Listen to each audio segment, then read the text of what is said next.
I call on the representative of Pakistan. Mr. President, I take the floor to exercise our right of reply to the statement in the general debate earlier today, in which the Foreign Minister of India indulged in an orgy of slander against my country. Her comments towards Pakistan betray the hostility that the Indian leadership has towards Pakistan, hostility that we have endured for 70 long years.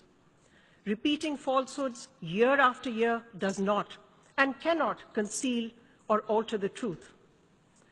But in her vitriol, India's foreign minister deliberately ignored the core issue of Jammu and Kashmir. So let me be clear, Jammu and Kashmir is not a part of India.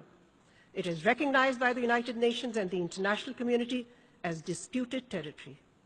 I invite all of you and the Indian Foreign Minister to look at the UN maps.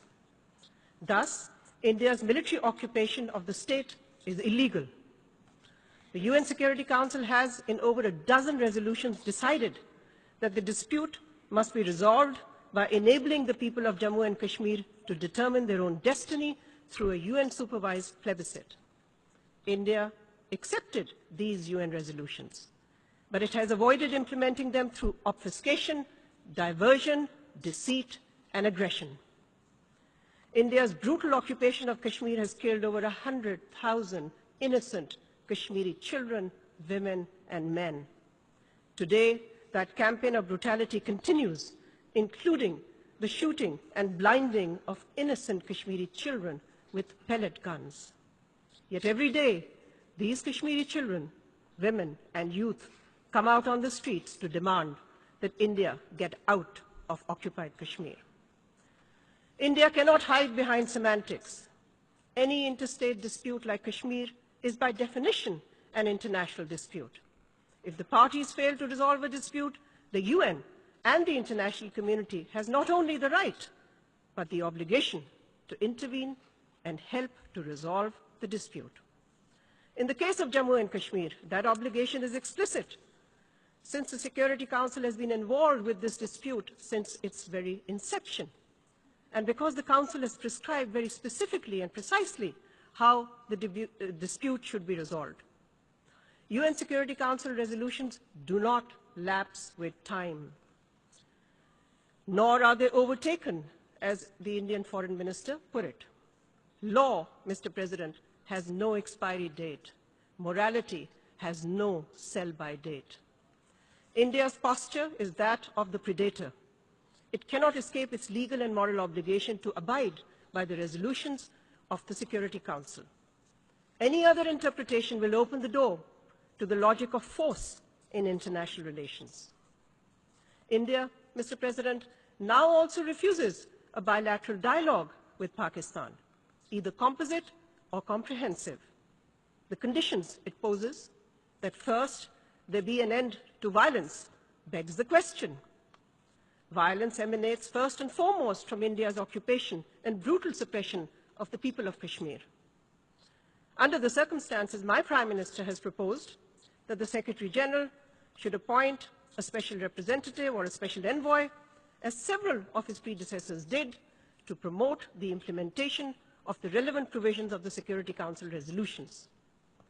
At the same time, the United Nations should also take steps to investigate India's ongoing and massive violations of human rights in Kashmir, end the impunity enjoyed by India's security forces, lift the draconian emergency laws, and punish those responsible for the war crimes and for the genocide in Kashmir. Mr. President, if the international community wishes to avoid a dangerous escalation between India and Pakistan, it must call on India to halt its provocations and its aggressive actions. It must end the ceasefire violations along the LOC. It must halt its sponsorship of terrorist groups inside Pakistan. Mr. President, India's foreign minister has spoken much about terrorism. The UN should actually define terrorism. And in that definition, we should include state terrorism. The state terrorism which the Indian National Security Advisor has boasted is being sponsored by India's spy agencies in my country, in what he called a double squeeze strategy. Pakistan has in its custody an Indian spy, an intelligence officer, Kulbhushan Yadav, who confessed to India's support to terrorist activities in my country. In fact, India has considerable experience in the state sponsorship of terrorism in our region.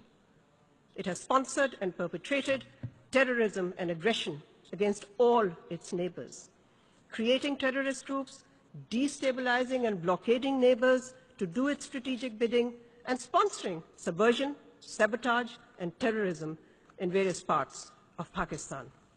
All this establishes that India is the mother of terrorism in South Asia. Mr. President, India's proclivity to violence is also no secret.